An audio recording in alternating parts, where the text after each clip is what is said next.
Welcome to all of you. Today in this session, in this video, we are going to discuss on a very important topic related NDA, that girls are not allowed in NDA. बहुत ही important topic है कहीं ना कहीं हम सारे देशवासियों के लिए और हमारे एक लोकतंत्र के लिए भी बहुत important है. हम बात करते हैं जेंडर डिस्क्रिमिनेशन की, हम बात करते हैं ह्यूमन इक्वलिटी की, हम बात करते हैं ह्यूमन राइट्स की, लेकिन कहीं ना कहीं उन ह्यूमन राइट्स का क्या, उन जेंडर इक्वलिटी का क्या, उन हमारे फंडामेंटल राइट्स का क्या, जहाँ पर कि गर्ल्स को एनडीए के फॉर्म में फिलअप करने का अलाउ नहीं है. Only unmarried male candidates are eligible for it.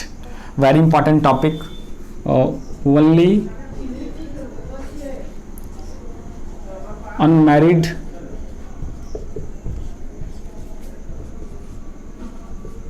male candidates are allowed. It's very important topic for the NDA, that only unmarried male candidates are allowed, whose age between 16 and a half to 19 and a half years.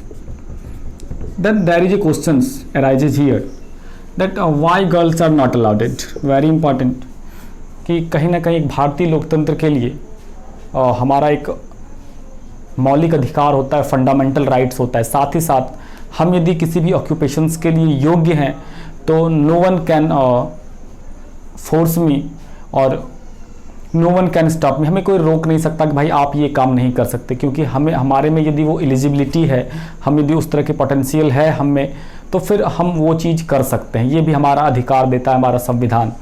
तो इस NDA में ऐसा क्या है, क्योंकि ये UPSC conduct करती है, तो कहीं ना कहीं यूपीएससी अपने आप में एक बहुत ही इम्पॉर्टेंट कमीशन है, बहुत ही बड़ी संस्था है जो कि काफ़ी इम्पॉर्टेंट और बड़े बड़े एग्जाम्स को कंडक्ट करती है. तो फिर यूपीएससी का इसके बारे में क्या विचार है, या फिर ऐसा कोई है इसका स्टैंड कि भाई हम गर्ल्स को अलाउ नहीं करते हैं. तो कई बार इस पर चर्चा होता है, काफ़ी डिबेटेबल ये टॉपिक रहा हुआ है. एंड कई बार अलग अलग डिस्ट्रिक्ट्स में से सुप्रीम कोर्ट में भी इस पर पीआईएल दाखिल किया गया है. तो दिल्ली सुप्रीम कोर्ट में एक पीआईएल दाखिल किया गया था इस मैटर पर कुश कालरा के द्वारा. देखिए एक पीआईएल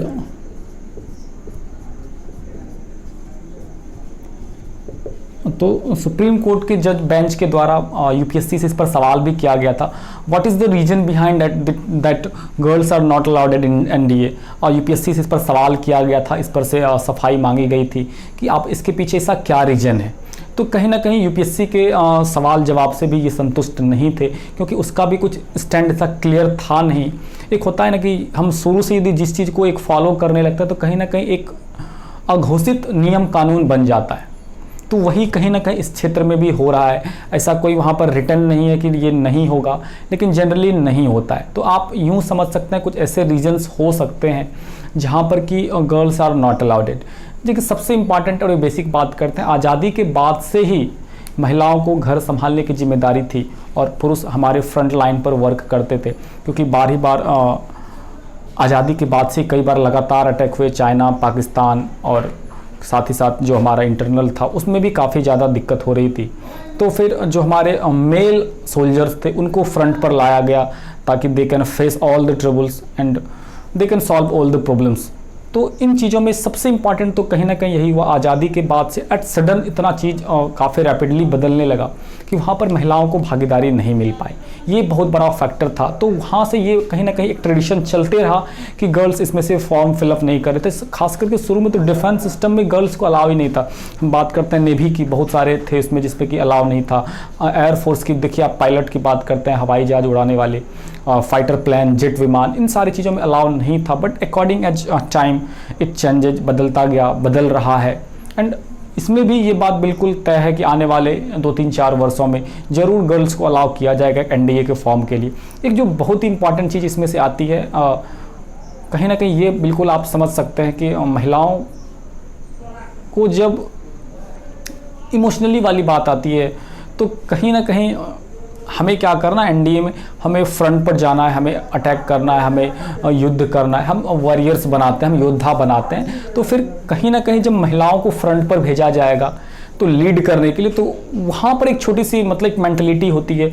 ऐसा नहीं कि they can not face the problems, they can not attack, they can not fight, they are also a great warrior, brave warriors, but कहीं ना कहीं एक मेंटलिटी है कि उन चीज़ों में थोड़ा सा वो मतलब होता है कि इमोशनली आप इन बातों को समझ सकते हैं कि महिलाओं में इस तरह की चीज़ें होती है। तो फिर ये भी एक मेंटलिटी हो सकता है कि हम फ्रंट पर रहते हैं तो फिर महिलाओं को सपोर्टिव रोल दे सकते हैं, फ्रंट वाला रोल नहीं दे सकते। आप मेडिकल वाला रोल दे सकते हैं किसी चीज़ को हेल्प करने के लिए, या फिर आर्टिलरी वाला कोई। तो यहाँ पर ये एक इंपॉर्टेंट चीज़ है कि एनडीए में क्या होता है, हम फ्रंट पर होते हैं, तो फिर ये एक बहुत बड़ा फैक्टर हो सकता है। एंड तीसरी एक और बातें हो सकती है कि आप उन चीज़ों में सोचिए, जैसे कि आपको याद होगा हमारा ये जो एक फाइटर प्लान था, अभिनंदन को पकड़ लिया गया था पाकिस्तान के द्वारा। यदि उस सिचुएशन में किसी महिला कमांडर को या फिर किसी महिला फाइटर को पकड़ लिया जाता तो फिर क्या होता उस सिचुएशंस में, आप सोचिए। कहीं ना कहीं एक रेपुटेशन वाली, प्रेस्टीज वाली, इज्जत वाली बात हो जाती है। एंड महिलाओं के प्रति ये नहीं कि दे कैन नॉट फेस, दे उसमें वो मतलब साहस नहीं है, उसमें पुरुषों की तरह ज़्यादा कहीं ना कहीं साहस होता है, आत्मबल होता है, लेकिन फिर भी एक मन में होता है चलो भाई यदि वो उस तरह से किसी तरह दुश्मनों के आके मतलब आ गई तो फिर उसमें से क्या होगा, बंधक बना ली गई, फिर और सारी बातें आ जाती है, ये भी होता है। तो इस तरह की बहुत सारी बातें हैं छोटी छोटी जो गर्ल्स को अलाउ नहीं किया जा रहा है NDA, but according as time it will definitely change, no doubt, क्योंकि उसमें भी इक्वल पोटेंशियल आजकल देख लीजिए, ट्रेन और ड्राइवर, फाइटर प्लान, यहाँ तक कि जो ये लास्ट इंडिपेंडेंस डे था, रिपब्लिक डे था, उसमें भी महिला कमांडर ने लीड किया था। तो ये बहुत इंपॉर्टेंट बात है। हमारा जो ह्यूमन राइट्स है, हम महिलाओं को अधिकार दे रहे हैं, इक्वलिटी का, जेंडर इक्वलिटी का, और कहीं जो जेंडर डिस्क्रिमिनेशंस की बात करते हैं, ये कहीं ना कहीं धीरे धीरे ख़त्म होगा। It will take time but definitely it will definitely ये हमारा ख़त्म होगा, क्योंकि जब तक इक्वल भागीदारी नहीं होगी पुरुषों की, महिलाओं की, तब तक हम लोग आगे बढ़ नहीं सकते। तो फिर से देखिए, ये जनरली सुप्रीम कोर्ट के द्वारा भी यूपीएससी से स्टैंड पूछा गया था, तो उनके द्वारा भी मतलब क्लियरिफाई नहीं किया गया था, but according as time definitely they are allowed, उनको अलाउ किया जाएगा, they would allowed to take part in NDA and defence sector. Okay, thanks a lot.